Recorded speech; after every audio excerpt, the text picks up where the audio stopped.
नमस्कार दोस्तों, अस्सलाम वालेकुम। वाहिगुरु जी खालसा, वाहिगुरु जी फतह। दरअसल इंडिया गठबंधन में रार क्या टूट के कगार पर पहुंच गई है। बात यह दिलचस्प हो गया है क्योंकि बिहार हो चाहे महाराष्ट्र हो, दोनों जगह स्थिति बहुत ही नाजुक स्थिति में है। चाहे शरद पवार जी नाखुश हो, चाहे यहाँ पप्पू यादव जी नाखुश हो।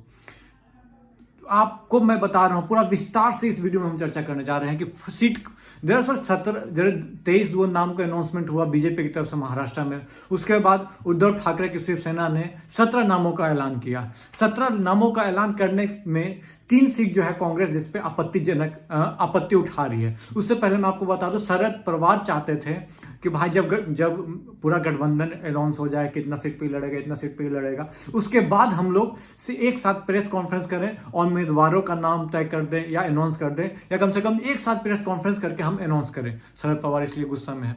उसके बाद 17 नामों का आप अनाउंसमेंट कर दे रहे हो। वहां पे कांग्रेस का यह कहना है कि मुंबई में 6 सीट में 5 सीट अपने पास रख लिया, क्या बोलते हैं, शिवसेना। मतलब कांग्रेस को फिनिश करना चाहती है शिवसेना। पहला आरोप यह है।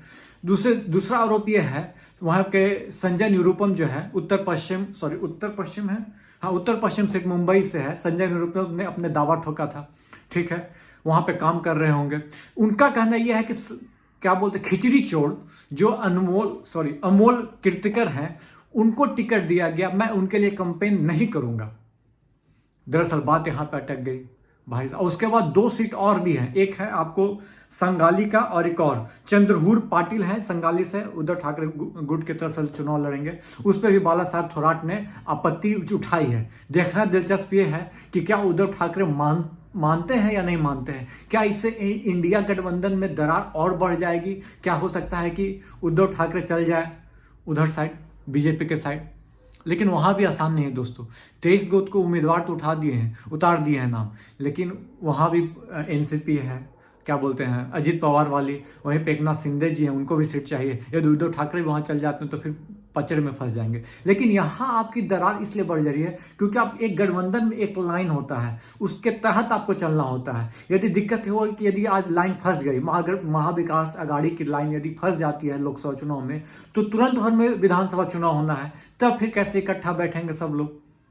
दिक्कत यहां पे है भाई साहब। लोकसभा तो है ही, उसके बाद तुरंत भर में सर पे विधानसभा चुनाव है, वह भी गाड़ी फंस जाएगी। महाराष्ट्र की बात हम इसलिए करने रहे हैं क्योंकि यहाँ पे एनसीपी शरद पवार हो, उद्धव ठाकरे हो, और चाहे कांग्रेस हो, तीनों को इकट्ठा एकजुट लड़ना आसान है यहाँ पे, क्योंकि ज्यादा सीट के लिए लो ओल झोल नहीं करना था। लेकिन यह था कि गठबंधन धर्म आपको दिवाना चाहता। क्या इससे कांग्रेस को नुकसान पहुंचेगा? बिल्कुल कांग्रेस को नुकसान पहुंचेगा। इसलिए नुकसान पहुंचेगा कि यदि वो एनसीपी और कांग्रेस एक साथ लड़ रही होती तो क्या होता कि भाई शिवसेना के विरुद्ध लड़ रही थी। अब शिवसेना भी साथ में है तो उसके विचारधारा के साथ या उसके साथ गठबंधन के साथ आपको चलना होगा। जो सीट मिलेगी उस पर लड़ना होगा, भले ही आप हारे या जीते। भाई पिछली बार 41 सीट बीजेपी लेके गई थी, उसके बावजूद यदि आपने हिम्मत उठाई, 5 सीट उनको, आपको कुछ सीट में 1 या 2 सीट मिली थी कांग्रेस को, उसके बाद आपने लड़े तो सही, कम से कम कैडर को पता तो है कि हमारा प्रत्याशी यहां से लड़ रहा है। पर ऐसा कुछ नहीं इस बार मुंबई में साफ कांग्रेस।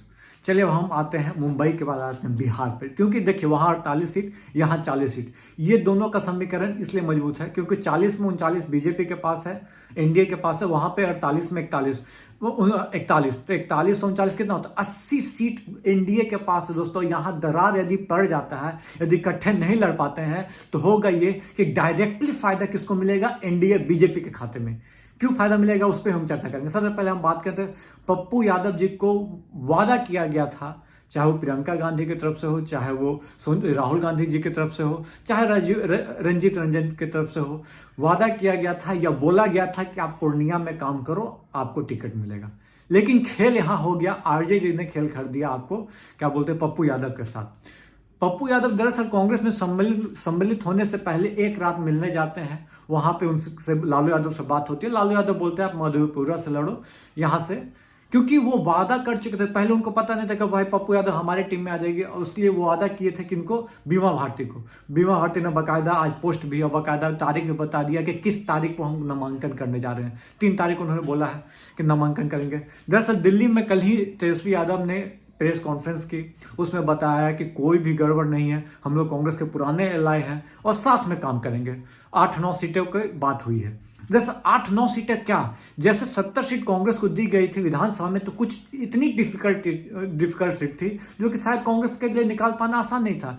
यदि आप पटना साहिब दोगे कांग्रेस को आज के दिन में, तो I don't think Patna Sahib में कांग्रेस कुछ कर पाएगी। औरंगाबाद आपने छीन लिया, आपने पूर्णिया बोल रहे छीन लेंगे, मधेपुरा सुपौल में से एक देंगे। यदि चलता रहेगा तो दिक्कत फंस जाएगी। बेगूसराय आप देने को तैयार नहीं। दरअसल पप्पू यादव जी आए थे कांग्रेस में कि आरजेडी का सपोर्ट मिलेगा तो हमको थोड़ा सा मतलब कि नहीं होता, अपलिफ्ट हो जाएंगे, और अपलिफ्ट हो जाएंगे तो चुनाव लड़ने में और भी खतरनाक लेवल पर हम लड़ पाएंगे। 2004 में आखिरी बार वो चुनाव वहां से जीते थे, तो हो सकता है कि इस बार उनका मौका होता, क्योंकि उन्होंने पूरा 5 मतलब कि 1 से 1.5 साल लगातार भ्रमण किए पूर्णिया में, चाहे बरसात हो, चाहे ठंडी हो, चाहे गर्मी हो, लगातार काम किया है। बीमा भारती जी का जहां तक हम समझते हैं, जेडीयू की विधायक थी, वो जब क्या बोलते टेस्ट पास करने की थी, क्या बोलते फ्लोर टेस्ट, उस समय वो आरजेडी के संपर्क में, शायद उस समय उनसे वादा किया गया होगा।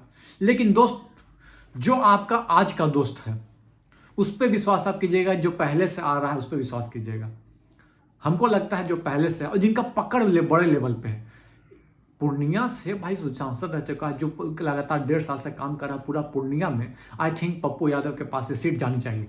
आने वाला समय बताएगा, आज कल परसों तक पता चल जाएगा कि पूर्णिया किसके खाते में जाती है। लेकिन यदि कांग्रेस को एक सीट नहीं मिलती, कांग्रेस के साथ विश्वासघात की बात हो जाएगी। राहुल गांधी के, प्रियंका गांधी के बाद जो उन्होंने पप्पू यादव को वचन दिया था या जो वो वादा किया था, उसको अनसुनी कहा जा सकता है। तो हो सकता है कि मान लीजिए कि दरार बढ़ जाएगी। एक सीट और है बेगूसराय में दरअसल सीपीआई जो है अपना टाल ठोक रहा है। उसी के टिकट पे 2019 में बेगूसराय से लड़े थे कौन, कन्हैया कुमार।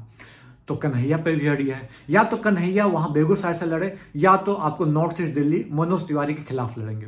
2 सीट ही उनके लिए है। अब वो कहां से चुनाव लड़ते हैं, इस पे सोच विचार किया जा रहा है। दरअसल कन्हैया कुमार का घर है बेगूसराय, और भूमिहार कास्ट का जो है वहां पे वर्चस्व भी अच्छा खासा है, और गिरिराज सिंह यहां से लड़ रहे हैं। तो मैं ये पूरा डिटेल जातीय समीकरण में अपने वीडियो में बता चुका हूं, तो इस पर ज़्यादा इसमें नहीं जाएंगे, आप जाके चेकआउट कर सकते हो, एपिसोड वाइज मैंने बनाया है। तो वहां पे क्या बोलते, पिछली बार आरजेडी सपोर्ट नहीं की थी कन्हैया कुमार को, तो हार गए थे। यदि सपोर्ट करती तो हो सकता है कि ये सीट निकाल लेते। तो पेच फंस गया है सर, बिहार के 2 सीट और वहां महाराष्ट्र के 3 सीट में। दिक्कत यही नहीं है, दिक्कत यूपी में भी है। यूपी में कांग्रेस में सीट में दिक्कत नहीं, यूपी दिक्कत क्या है कि सपा के अपना ही जो सीट है उसी में फंस गया है, चाहे एसटी हसन का मुरादाबाद हो, चाहे और भी एक जयरामपुर में ही क्यों ना हो। तो दिक्कत दिलचस्प ये है कि ये गुत्थी सुलझ पाएगी या उलझ जाएगी, और ये कगार ऐसा आ चुका है कि गठबंधन टूटने के कगार पर आ चुका है। पप्पू, कन्हैया और संजय निरूपम ने तो लास्ट 7 दिन का अल्टीमेटम भी दे चुके हैं। पप्पू यादव वहीं पे भरोसा जताया कि आला कमान को मैंने बात रख दी है, देखते हैं क्या होता है। कन्हैया कुमार का भी बात बाहर नहीं निकल के आई थी। तो लगता है कि इंडिया यदि गठबंधन टूट जाती है, सपोज कीजिए इंडिया गठबंधन टूट जाती है बिहार में, तो मुस्लिम का वोट हो, यादव का वोट हो, या बहुत सारी जगह जहां पर सीमांचल साइड जो कांग्रेस का पकड़ हो, वहां पर गड़बड़ा जाएगा मैटर। आप मानिए या नहीं मानिए, मेरे को लग रहा है गड़बड़ा जाएगा। दूसरी बात हम लोग करते हैं कि 39 सीट में कम से मतलब 40 सीट में इस बार था कि यदि अच्छे से जैसे टिकट बंटवारा हो रहा है, यदि इकट्ठा होकर टिकट बंटवारा होता है तो कम से कम भी 10 सीट से 12 सीट मिनिमम हम बता रहे हैं, 10 से 12 सीट आपको, हम बहुत 20-22 की बात नहीं करते हैं, 10 से 15 सीट के अप्रॉक्स में आप बोल सकते हैं कि इनको आपके इंडिया गठबंधन के पास आ सकती थी। मेरे को जहां तक लगता है, जहां तक हम देख रहे हैं, जैसे चुनाव हमारे समझ के अनुसार यदि बात किया जाए तो। चलिए, ये था आपको यहाँ पे। वहीं पे बात करते हैं, महाराष्ट्र की बात करते हैं। महाराष्ट्र में 48 में 41 सीट उसके पास। हाँ देखिए, एक चीज और मैं आपको बताना भूल गया कि अंबेडकर साहब के जो पोता शायद इसी टाइप में है, प्रभाकर अंबेडकर, उन्होंने बोला कि 8 सीट पे हम अकेले चुनाव लड़ेंगे और नागपुर में हम कांग्रेस को सपोर्ट करेंगे। वहां अलगे, वो भी साथ में जब विशाल रैली हुई थी महाराष्ट्र में, मुंबई में शिवाजी पार्क में, तो साथ में आए थे और बोले थे कि साथ लड़ेंगे। उनके भाषण में हिंदी, लेकिन मैं आपको बता भी दिया था कि हो सकता है जिस तरह से उन्होंने भाषण दिया कि लड़ना बीजेपी के खिलाफ है, साथ लड़ो या अकेले। लेकिन सर अकेले से क्या होता है, मैंने बहुत चुनाव पूरा कवर कर रहे हैं, पूरा 14-19 को मैंने 2009 के जो कवरेज किया, जब हम उसका समीकरण निकाल रहे हैं, तो ऐसा क्या था कि 14 में क्या था कि यदि साथ लड़ रहा होता जेडीयू आरजेडी बिहार में, तो बहुत सारी सीट जो है बीजेपी के हाथ से निकल जाती। वोट वहीं पे हम बात करते हैं, वहीं पे क्या बोलते हैं, यदि आप साथ लड़ते हैं तो कम से कम वोट का बंटवारा नहीं होता है।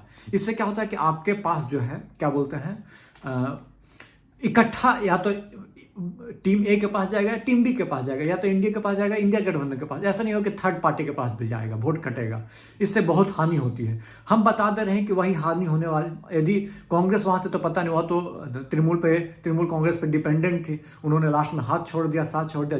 देखना दिलचस्प होगा कि क्या आने वाला समय में कांग्रेस वहां से क्या कमाल दिखा पाती। हालांकि अधीर रंजन चौधरी एकमात्र इकलौता वहां से सांसद है कांग्रेस के लिए, तो पेज तो फंस गया है। भले ही समय ज्यादा अब बचा नहीं है दोस्तों, मात्र 19 अप्रैल को पहला चरण होना है, तो समय कहाँ बचा है, 26-27 खत्म हो गया मार्च का।